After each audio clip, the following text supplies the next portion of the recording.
Bloomberg Audio Studios. Podcasts, radio, news. This is the Bloomberg Surveillance Podcast. I'm Jonathan Ferro, along with Lisa Abramowitz and Anne-Marie Hordern. Join us each day for insight from the best in markets, economics and geopolitics. From our global headquarters in New York City, we are live on Bloomberg Television weekday mornings from 6 to 9 a.m. Eastern. Subscribe to the podcast on Apple, Spotify or anywhere else you listen. And as always, on the Bloomberg Terminal and the Bloomberg Business app. Kelsey, Berro of JPMorgan Asset Management writing, the biggest risk for the bond market is a sustained re-acceleration in inflation and wages that result in rate hikes being considered. A Fed on hold is still a positive backdrop that supports fixed income. Kelsey joins us for more. Kelsey, good morning. Good to see you. Good morning. What did you take from the Treasury Secretary's comments on terming out the debt? Yeah, so I think the bond market was encouraged by the message from Secretary Bessent, which was that it's not the time to be terming out the debt, which I think really makes a lot of sense, right? If you look at the yield curve, it's positively sloped. If you look at 30-year real yields, they're at the highest level in 20 years. This is not the time to be terming out the debt. And so the bond market is comforted by the fact that there's somebody at the helm that understands the supply-demand dynamics and is looking to manage term premium and at least not aggravate term premium even further. You're concerned about inflation, though, and potentially that means the Fed is either on hold or might have to weigh a hike this year? No, so the biggest risk for the bond market is inflation, but we actually feel fairly comfortable with the inflation backdrop. And we do feel like with the Fed, they are still in an easing bias where there are essentially two decisions at every meeting, or two options at every meeting. One of them is to stay on hold, which is where they are right now. The other is to cut rates. And I was hearing in the earlier segments a discussion about the labor market, monitoring jobless claims, looking at the impact that the layoffs are going to have on the broader economy. We still believe that the Fed is much more sensitive to labor market weakness than they are to labor market strength. You get a strong report, the Fed does nothing. You get a weak report, the Fed is stepping back in to support the economy. That's generally an environment where yields are range-bound with some risk of moving lower. Well, to that point, long-end bonds, they've fallen by about 9 basis points so far this year. There's this discussion, how much of it is supply, what we heard from Scott Bessent yesterday, and structural changes that may or may not happen. To you, what is the bigger driver of that? Supply, or is it growth concerns we're starting to see in the long end? I think it's primarily growth concerns. I think supply is a secondary factor. And the one thing that I would highlight is, while the Treasury Secretary does have control over where we issue on the curve, and they're in charge of determining what the weighted average maturity of the Treasury's debt is, they are not the ones ultimately responsible for determining how much debt needs to be issued. That's still a function of how much the government takes in, so that's how much revenue they get from tariffs and taxes versus how much they spend. That's what the Congress is debating right now in terms of the reconciliation bills. That whole, in the end of the day, it is not something that the Treasury control, but ultimately is a function of what the Congress decides. And so what the bond market is ultimately going to be trading off of in the long end is what that growth impulse is or is not as it relates to the fiscal trajectory. Do we get the tax cuts, the extension of tax cuts? Is there room for anything else, or is it really just status quo? In that case, not a lot of impulse coming from fiscal. You explained the Fed's asymmetric reaction function. I want to understand how the Fed would respond in the following scenario. Let's say we got some weaker economic data. Labor force data started to soften a little bit, but they still face the prospect of real policy change further down the road. I think what we're all trying to gauge in markets is whether that asymmetric reaction function would be compromised by the prospect of policy change further down the road. I don't think so. I think that they are aware that there's a high level uncertainty, but they don't want to hamstring themselves with the what ifs, because there's always what ifs. We never know what's coming next. And in fact, perhaps we actually know a little bit more than we did before as it relates to what the Trump administration is trying to achieve. So I think they're going to stay very focused on the data.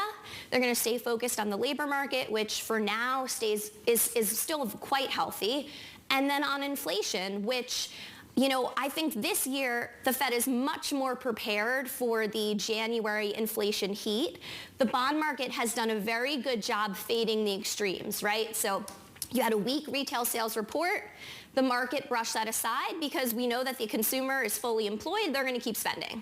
On the other side, we had the strong CPI report. They also brushed that aside because when we know that January continues to surprise to the upside, no matter what the economists are trying to do to seasonally adjust it, it doesn't seem to be working. And if you look at PCE, which is the Fed's preferred measure, we're expecting that to fall to 2.6% on a year-over-year basis. 3- and 6-month run rates around 2.5%. Yeah, it's not 2%, but it's pretty close. There's a lot of what-ifs, that's for sure. Spending cuts, tax cuts, March 4th, 25% tariffs on Canada and Mexico. Middle of March, 25% steel, aluminum. April, 25% autos, chips and drugs, maybe more than 25%. Lumber, allegedly, according to the president the other night, and also April 1st, before the April 2nd deadline he set. April 1st is when the team is supposed to come together and say, this is where the issues are on these countries, on these sectors, and this is what we need to do. And at that point, he'll have Jameson Greer in place. And towards the end of March, the Federal Reserve's got to put out some forecasts, so good luck to him. Kelsey, it's good to see you, as always. Thanks for dropping by. Kelsey Berro there of JPMorgan Asset Management.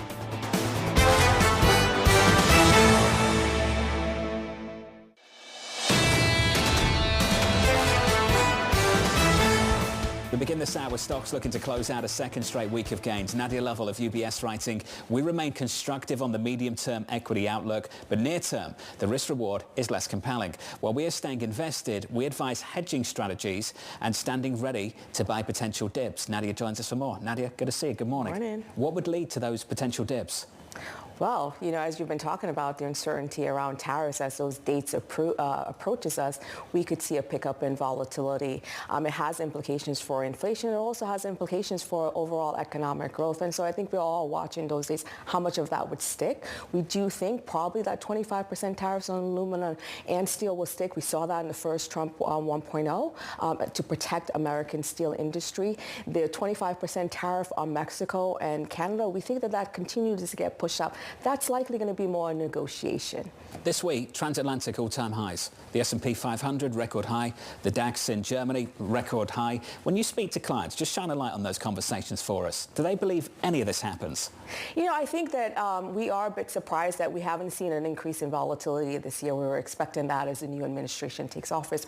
But what you're seeing is volatility at the index level has been dampened, and I think people are surprised by that. But when you look under the hood, there's rotation happening, and there's dispersion, and that's what's dampening volatility. So I do think that we are trying to advise our clients to be prepared for that pickup in volatility as we enter into March and April. But I also think that what clients appreciate is that rotation that's happening, that broadening out. You have like 9 of the 11 S&P sectors that are now outperforming. Over 50% of the index are outperforming. Compare that to the last couple of years. It was like 25-30%. So I think clients are starting to appreciate that rotation finally happening. Well, part of what's happened with that rotation is a Mag 7 that's underperformed. I think it's only up something like 0.05% around there so far this year. But what has outperformed in tech really noticeably is what's happening in China. China tech has been off to the races. It is on fire. Hong Kong tech shares up another 6.5% today after Alibaba earnings. Are the two related? Is there some degree which America tech lagging behind is because China is starting to pose a real threat? I don't know. We don't think that China poses a real threat, but we do think that there's opportunity there. We actually have had a call on China internet stock for some time, so it's nice to see that they're starting to outperform. I think what DeepSeek showed is that China still has an AI industry despite the fact that we've had chip restrictions. So we think that there's more upside to go in there. When you look at China internet versus the American peers, valuation gap is quite wide. You have those stocks trading at about 14 times, nearly half as less as the American peers. And also, we think that it feels like the government is going to be more supportive. We had that private symposium earlier this week as well, and then you had Baidu all had great earnings, and the fact that Baba is saying that capex over the next 3 years is going to be more than that of the last decade is quite encouraging. And so we think that there's a little bit more to go in that trade. And I I don't think that over the longer term is at the expense of U.S. tech. We'll see what, the leader NVIDIA reports next week, but the CapEx story that we've heard from those cloud players this past earnings season should be a positive for some of those semiconductors and compute companies. Just on that, while we're talking about event risk dates, away from the tariff dates, February 26, NVIDIA earnings, how big of an event risk is that? I think historically you've seen like mixed trading around NVIDIA. Sometimes you have the stock trade up into earnings and then sort of a sell of the news. And it has become a macro event. I don't know how much of a macro event at this time it is around because the stock is down going into earnings. So, there's sort of some expectations of volatility around that. And I think people are likely going to be more focused on what the administration has to say in March and April. And NVIDIA is no longer so much of a macro event as it has been over the last, I would say, year and a half. So policies, though, can infect that stock when it comes to semiconductors coming out of Taiwan or export controls. How aggressive do you think the Trump administration is going to be? The fact that he met with the CEO of the company, I think is quite positive. I do think as President Trump continues to say that America needs to continue to innovate. So I think he's going to be mindful in terms of not doing anything that's so aggressive that it dampens that innovation. But at the same time, we want to protect American technology and not have it get in the hands of China. We want to be ahead of that. So we think that on the margin, you could see some restrictions, but I don't think it's going to be overly aggressive. And it's not necessarily going to be against like Taiwan. We talked about all the risks that this market faces, and you're, in the medium term, you're constructive. Yes. At what point do you need to see the good stuff coming out of Washington, the tax cuts, the deregulation, to get a little bit more bullish? I mean, reality is we always thought that those tax cuts will probably be quite minimum and likely in the second half of the year. I think what you want to see from the president is not tariffs that are overly aggressive, no blanketed tariffs, right? We don't want to see tariffs on Mexico and Canada because that would be disruptive. You are seeing progress, I think, in terms of deregulation. We'll see who take the helm in terms of vice chair of supervision for like the banks. Yes, this past week we see some volatility around financials, just given the headlines around the President Trump administration sticking with those stricter regulations around M&A of the Biden era. But again, those are guidelines, and the interpretation might be totally different than the Biden era. So that throws a monkey wrench in the most bullish case for the banks. We don't think that is a deal breaker. You'd buy the weakness in the banks this week? We would buy the weakness because there are other things at play that we think continue to support banks. Think about, we have an economy that's still chugging along. We have trading activity that's also doing well, asset and wealth management. And then there is that possibility for deregulation. CCART, the scenarios for this year are less harsh than they were last year, so we could see capital returns in the back half of the year. And then the Basel III endgame on pause, right? Bowman has said that, there needs to be a review of those capital requirements, so we could see some easier regulation. Nadia, always good to catch up, get an update on your views. Thank you. Nadia Lovell there of UBS.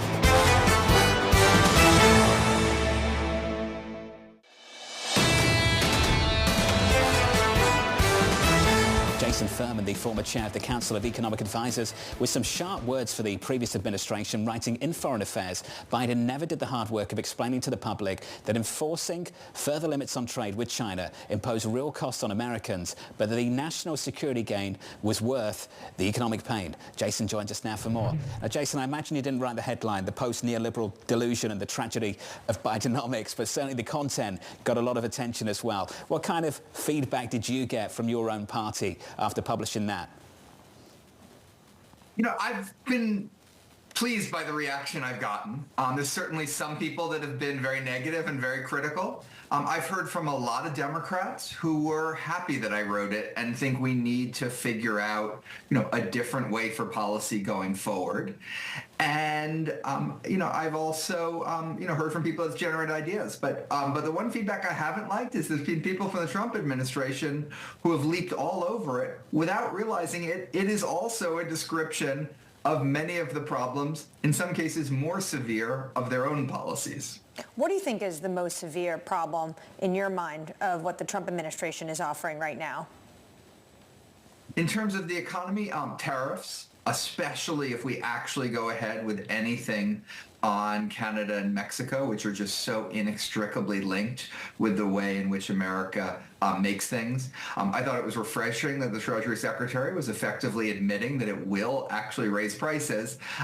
I would warn him against using the word transitory for inflation. You don't know what gets built into expectations. I don't think the Fed could afford to have the inflation rate go to 3% for a year or two and say, but don't worry, it's just because of the tariffs. We're going to keep cutting rates even though inflation is 3% now. Jason, is it going to be hard for the Democratic Party, though, to throw stones at this administration when it comes to tariffs when we had such high inflation and the Biden administration refused to remove tariffs on places like China? Yeah, I wish the Biden administration had removed a lot of those tariffs. I wish the Biden's U.S. trade representative hadn't said the idea that tariffs raise prices has been debunked.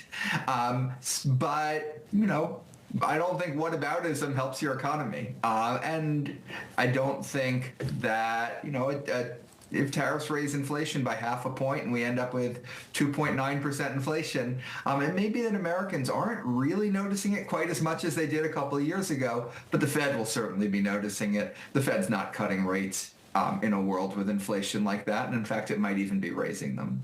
Jason, to that point, what happens if a similar mistake is made this time around? And by a similar mistake, I mean this idea that you point out that John started us with, that tariffs are being put on, and they're not necessarily described as something that you need to grit through for national security. And what's more, something that raises revenue and brings down taxes, when the reality might end up being different on the ground.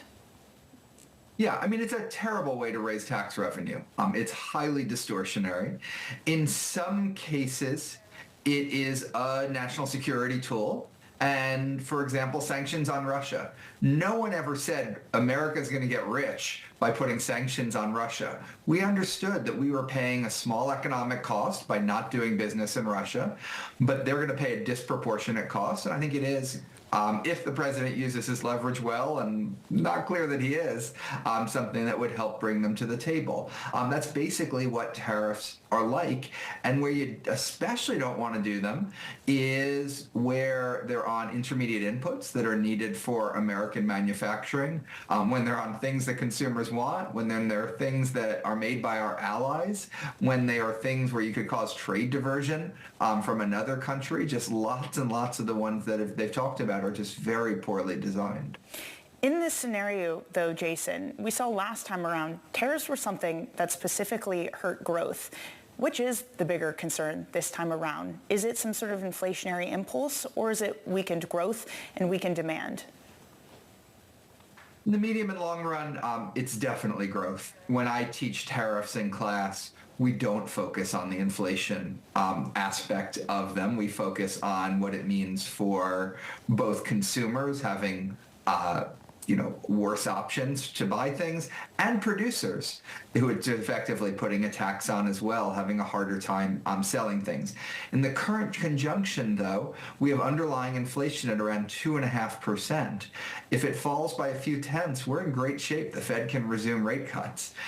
If it rises by a few tenths, the Fed has to call off any rate cuts, and it rises by a few tenths more than that, and they're increasing rates again. So given where we're poised right now, tariffs are just that inflation aspect, and the interaction with the Fed, I think, really is quite important. Jason, got 40 seconds left. I wanted to squeeze this in. Do we have any experience of threats this large lingering for this long with regards to tariffs? Do we start to behave as if tariffs are just going up? Yeah.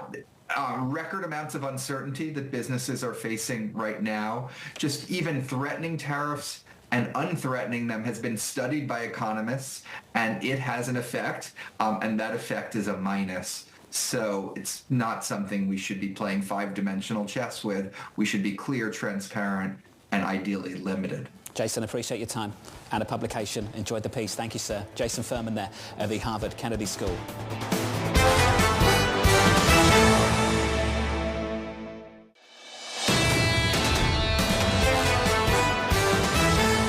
Let's turn back to the economy. Fed officials signal that rates will remain high for longer, with government policies bringing inflationary risks. Tiffany Wildling of PIMCO writing all of these policies and negotiations are likely to coincide with some economic disruption and market volatility in the near term. How much volatility is tolerable is still the key question. Tiffany joins us now for more. Tiffany, welcome to the show. And in many ways, I'm asking where's the volatility, because equities are close to all-time highs on both sides of the Atlantic, and some people believe that maybe that just leaves the door open for the president to be even more aggressive with tariff threats. Of the things on the table, what are you and the team actually expecting?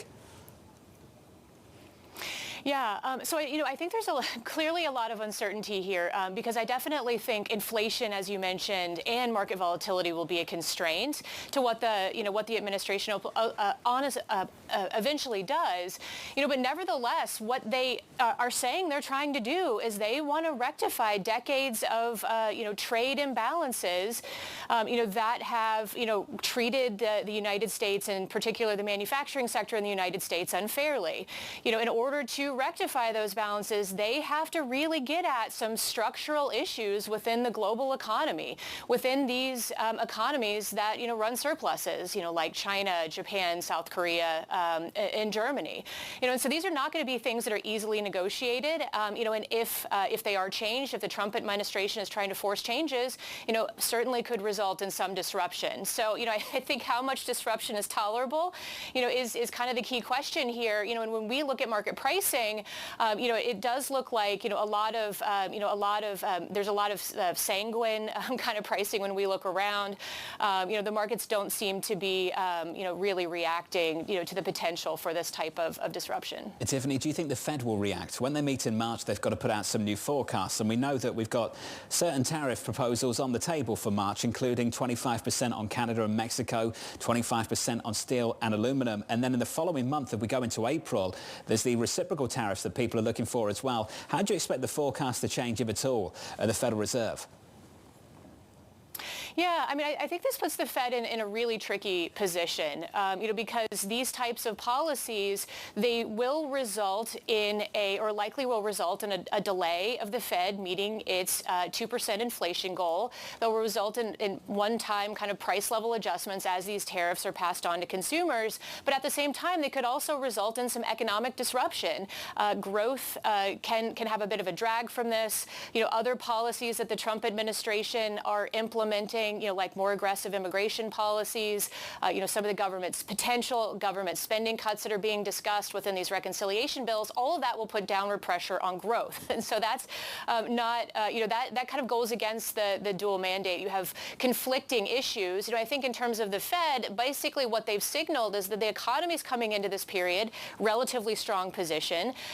Inflation has been stickier than expected. That last mile has been more difficult. And with all of this uncertainty, they're kind of happy to sit and watch for now, at least, and to kind of see how this plays out. Tiffany, could that lead to something that looks like a policy mistake? If history has told us that one of the impacts of tariffs is weaker growth, and you have a Fed that's still squarely focused on inflation, perhaps with recency bias, that they might not move or might not cut as much as they should, when we know what some of the impacts of tariffs are. And as you say, it's not great for the economy.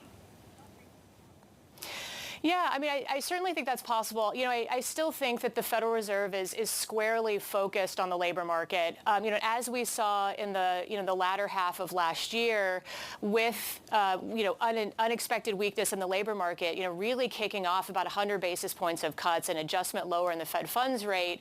We really do think they are focused on that. So ultimately, maybe they're a little bit more delayed. But if the labor markets really deteriorate, we would expect the Fed to react in a strong way. But Tiffany, what about the inflation side? We're going to get University of Michigan. We've already seen these surveys come out, and people are concerned about potentially higher prices, even if it's a one hit because of tariffs. How is the Fed going to react to that?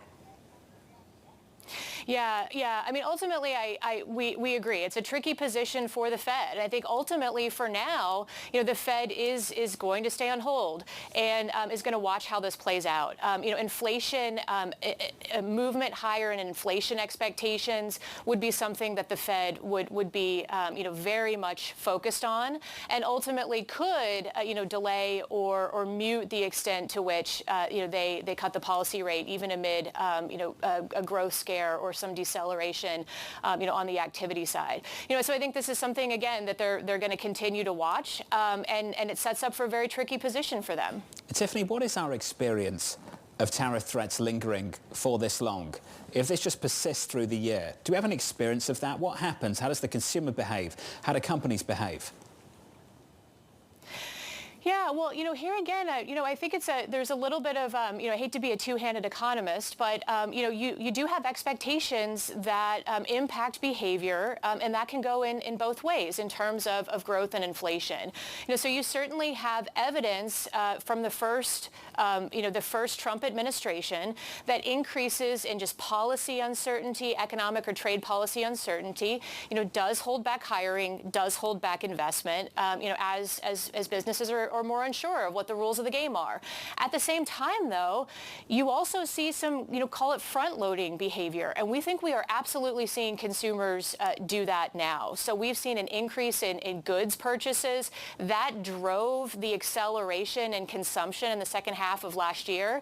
We calculate it contributed about 2 percentage points to the roughly 4 percentage point growth that we had in real consumption. And that's consumers, we think, just hurrying up their purchases of various goods, expecting some of these tariffs. So that is kind of a near-term boost to growth. Obviously, that won't last forever. And eventually, we think the broader trade policy uncertainty, if it continues, will really start to hurt growth.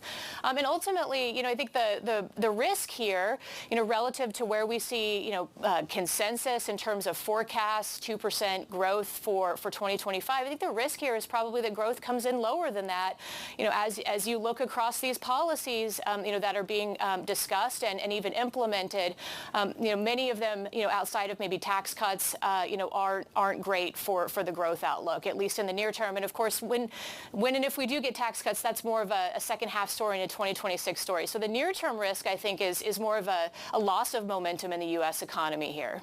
Tiffany, can I just finish by saying God bless you to you and the team at PIMCO for waking up so early on the West Coast. It's amazing what you and the team do. Tiffany Wildling of PIMCO, 5:30 Eastern Time, Western Time rather, on the West Coast in Newport Beach, California. This is the Bloomberg Surveillance Podcast, bringing you the best in markets, economics and geopolitics. You can watch the show live on Bloomberg TV weekday mornings from 6 a.m. to 9 a.m. Eastern. Subscribe to the podcast on Apple, Spotify or anywhere else you listen. And as always, on the Bloomberg Terminal and the Bloomberg Business app.